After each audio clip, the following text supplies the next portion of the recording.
Hi everyone and welcome. This is Julie from the Scrap Zone. This will be the last video in my card making sunflower series. For this video, I decided to make 3 cards using something blue. I'm still using the same mix-in paper pack, so it had this really pretty glacier pattern, and I decided to marry it up with Cricut cuts, and I brought back the Sunflowers Sympathy stamp set. So we're going to mix them all up and we're going to create 3 beautiful cards.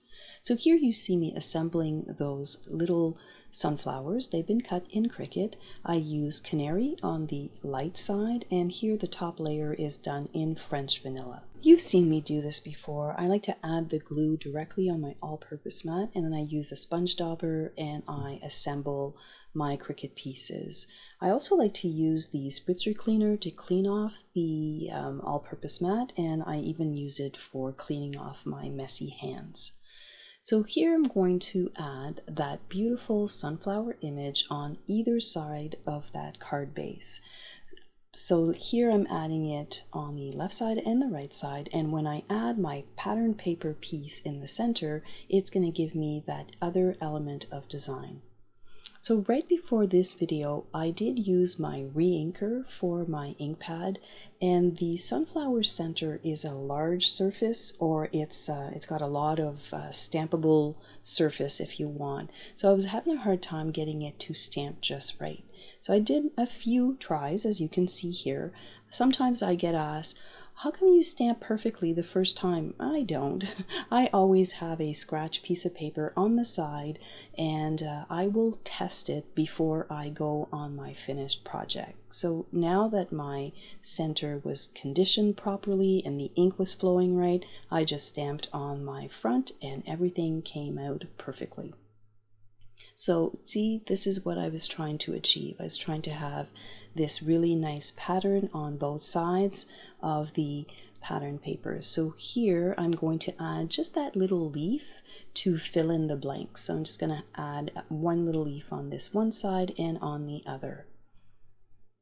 And that looks perfect. So we're going to proceed with the inking of all of the pieces. So I do like to ink the cut pieces, and for this series I only did the cut pieces of pattern paper and the glacier cardstock. So I'm running my charcoal ink pad all around the edges just to give it a little bit more definition. Now, since I brought in some charcoal, I decided to bring in my charcoal shimmer pen and add just a few splatters to kind of tie it all together. So I'm adding just a few little dots here and there, and it just gives it that really nice look. So we're going to add our piece of paper right in the middle, and I'm using just liquid glue, and I'm going to position that right in the center. And because I'm using liquid glue, I've got time to move it around, and then I can add all of my pretty flowers and my leaves. Now for the sentiment here, this is the first time I do this. I've actually cut my stamp set. I know I cut it, but by cutting it, it gave me the opportunity to really use it differently.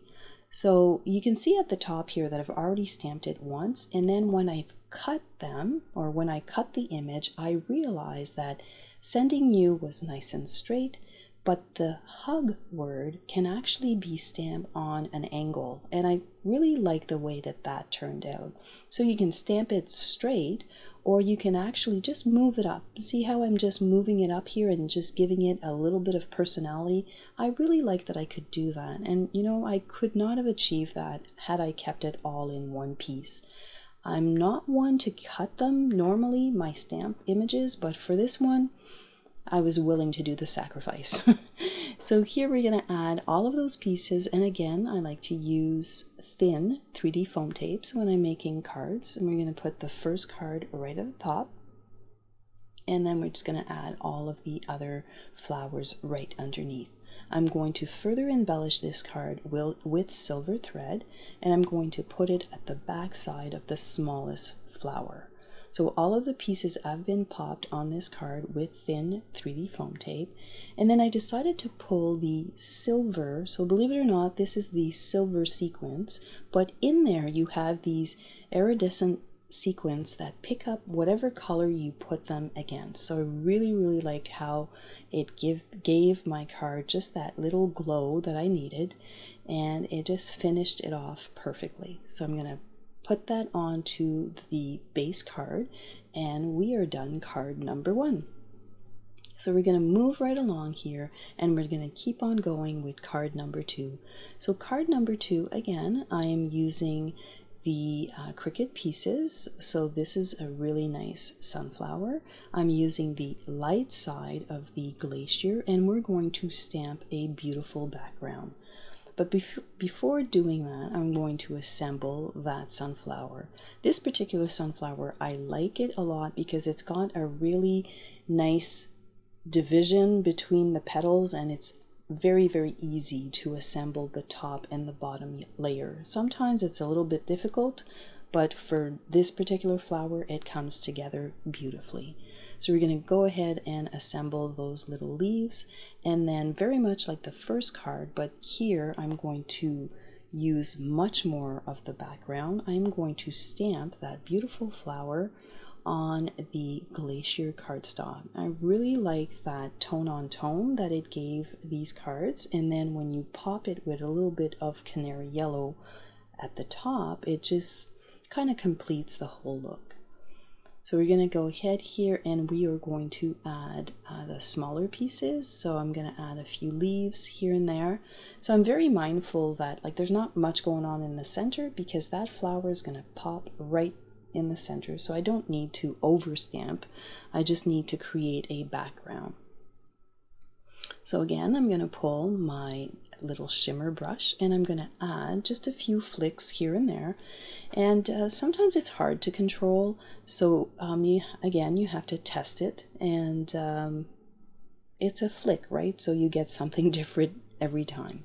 We're going to add a little bit of silver embossing thread, and when you pull it off your spool, it kind of comes off a little kinky, but if you run your bone folder against it, it straightens it out. So we're going to go ahead here and add that little sentiment, and now that I know that I can put them on a bit of an angle, I'm going to test it. So see here, I'm kind of showing you that no, I don't stamp perfectly the first time. So I'm going to test it here, and I'm just going to tilt it just a tiny little bit to give it that nice little design flair. And just like that, card number 2 is almost complete. I'm going to add my little sentiment. I'm going to pop it down here. Oh, but before I do that, I just noticed that I forgot to do the ink distressing of the blue cardstock. So I'm going to add my ink distressing, and then I'm going to put all of my card together. I also noticed after I put my little flower at the center, or my yellow flower at the center, that this little corner here needed a little something. So I just pulled out one of those little leaves, and I just added it just to finish the background. It just made it look more complete. So we're going to pop that right onto the card base. We are going to add just a few of those beautiful sequins, and then we're going to call this card pretty much done. I really like how those sequins are picking up on that blue and the yellow. They look really pretty in the background. So we're going to move along here to card number 3, and I thought I'd show you how I did that front panel. So this is a front panel. I just cut it on an angle. So it's a 4 1/4 by 5 1/2. I'm putting that top corner right into my paper trimmer, and then I just tilted the bottom of it, and it goes to the 3 1/2 mark. When you do a corner like this, always start at the bottom. Otherwise, you're going to break the point of that edge with your trimmer. So always start at the bottom and cut up. I'm going to go ahead here, and I'm going to stamp my sunflower in that corner where you can see the background. And I'm going to add just a couple here and there, and I'm going to finish off. I like to finish off those little pieces with the leaf, and then I'm going to put my centerpiece, and my background is complete. So we're going to go ahead and we're going to put that together. We're going to use a little bit of charcoal ink on the edges of the pattern paper and the glacier cardstock, and of course we're going to add a little bit of shimmer to tie it all together. I'm going to add my sentiment, and this one here I did not cut. I decided to use it the way it was meant to be used, so I've got a little bit longer pennant. I'm going to add that piece down, and I don't know if you've noticed, but when I add the glue I kind of stay away from the edges about like a 1/4 of an inch, and the reason I do that is that when you push it all together it doesn't seep out onto the edges. So we're going to assemble our little sunflower here, which was done again in canary and in French vanilla. We're going to assemble our little leaves, and although they're small here, I was able to just use the glue straight out of the bottle and it didn't come out too much. So we are putting down that sunflower, the main sunflower, with 3D foam tape, which allows me to sneak my little leaves underneath. And I'm going to add a little bit of silver embossing thread, and this card is pretty much done. So thanks a lot for hanging out with me and indulging me in my love for sunflowers and card making. If you haven't seen the other videos, you're going to want to check them out. I'm going to put video number 1 in the description box down below, and then at the end of this video I'm going to link the entire playlist from 1 to 4. So don't forget, I decided to do something old, something new, something Cricut, and something blue. I'm going to leave you here with a few close-up shots of all 3 cards. I really enjoyed putting all of these elements together, from the mix-in paper pack to the Cricut cuts to an old stamp set that is still available. So if you're brand new to my channel, welcome, and I invite you to subscribe. You may want to see other of my crafty projects, and don't forget to click this link right here to see the entire series.